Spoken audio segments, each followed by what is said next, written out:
தமிழ்நாடு வந்து மக்கள் புயல்ல மாட்டின மாதிரி ஆயிடுச்சு. அம்மா மேல வச்சிருக்கிற மதிப்பு அந்த பேச்சு மேலேயும் இருக்கணும் இல்லைங்களா?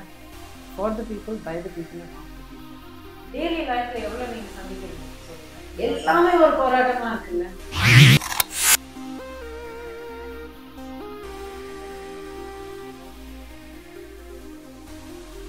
ஃபர்ஸ்ட் ஆஃப் ஆல் ரொம்ப வேதனையா இருக்கு. ஏன்னா அம்மாக்கு இருந்த ஸ்டேஜ் இருக்கு இப்படி நடந்திருக்க கூடாது. அவங்க மேல 1 வருஷம் 2 வருஷம் இல்லை, எத்தனை வருஷம் ரிலேஷன்ஷிப் மக்களோட. ஆட்சி வந்ததுக்கு காரணம் அம்மா மேல வச்சிருந்த நம்பிக்கையால அந்த நம்பிக்கைக்காக ஓட்டு போட்டிருக்காங்க. அம்மா பேர் சொல்லி ஒவ்வொருத்தவங்களுக்கு போய் ஓட்டு கேட்டிருக்காங்க. மக்கள் ஓட்டு போட்டது கூட அம்மாவோட பிரதிநிதியாகவே பார்த்துட்டு ஓட்டு போட்டிருக்காங்க. அம்மா காமிச்சு கொடுத்தவர் OPS. ஸோ அம்மாவுடைய பேச்சு என்ன, அம்மாவுடைய சாய்ஸ் யார் அப்படின்னு கேட்டிங்கன்னா, அம்மா மேலே வச்சிருக்கிற மதிப்பு அந்த பேச்சு மேலேயும் இருக்கணும் இல்லைங்களா? அவங்களுடைய அந்த விஷனுக்கும் அவங்களுடைய அந்த கொள்கைகளுக்கும் கட்டுப்பட்டிருக்காருல்ல அவரு. அதனால தானே அவங்க தான் காமிச்சு கொடுத்துருக்காங்கல்ல. ஒரு தடவை இல்லை, பல தடவை அவங்க காமிச்சு கொடுத்துருக்காங்க, சொல்லியிருக்காங்க. உலகத்துக்கு முன்னாடி அவங்களே எடுத்து சொல்லியிருக்காங்க அவரை பத்தி. அதுக்கு மேல என்ன வேணும்?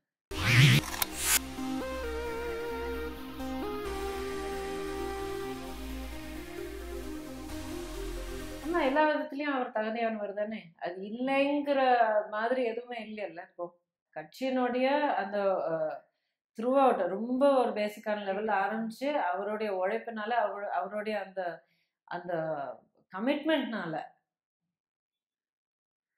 அப்படியே அவர் வளர்ந்து வந்திருக்காரு. அவ்வளோ ஸ்டெடியா, அவ்வளோ லாயலா, அவ்வளோ ஸ்ட்ராங்கா இருந்து இவ்வளோ வருஷமா வளர்ந்து வந்திருக்காரு.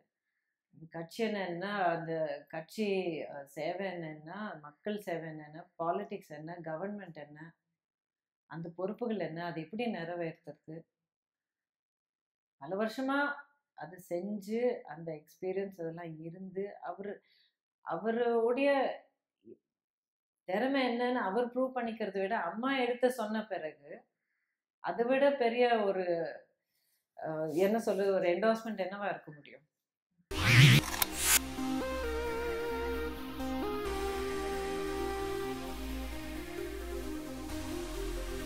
இப்போ நிறைய இந்த லாஸ்ட் 3 monthsல நிறைய விஷயங்கள் நடந்திருக்கு.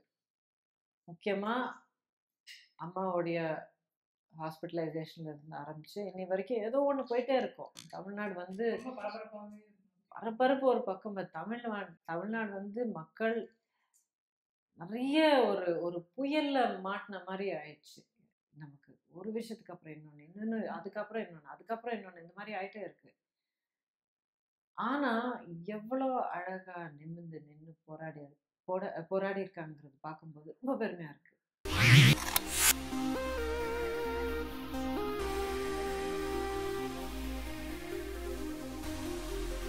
திருப்தியா இருக்கான்னு நீங்க சொல்லுங்க. இல்ல திருப்தியா இருக்கு. எங்களோட கேள்விகள் எல்லாமே நல்ல கிளியர் ஆயிடுச்சு. இப்போ எந்த விதமான சந்தேகமும் இல்லைன்னு யாராவது ஒருத்தர் சொல்லுங்க.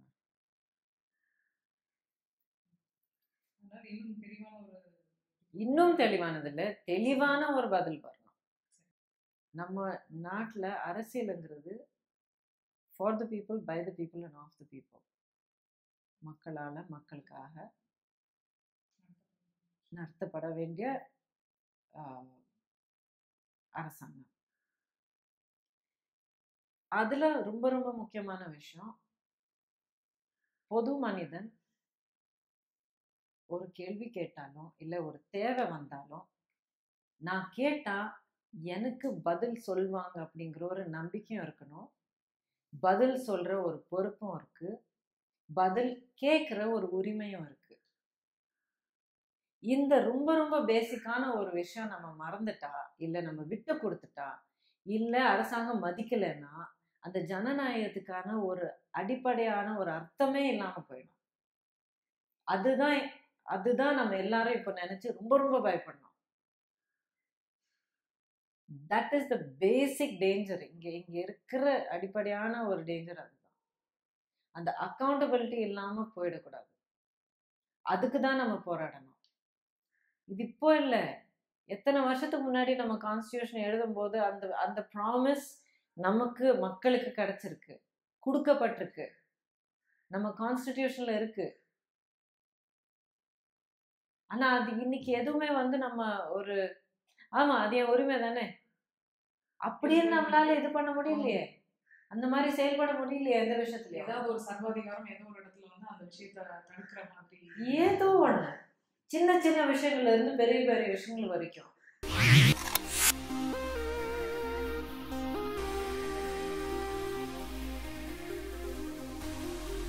டெய்லி லைஃப்ல எவ்வளவு நீங்க சந்திக்கிறீங்க சொல்லுங்க.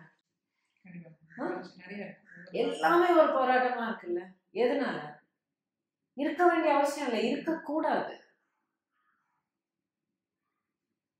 ஜனநாயக நாட்டுடைய அடிப்படையான ஒரு பிரின்சிபல் அதுதான். மக்கள் தான் மக்களுடைய நாடு.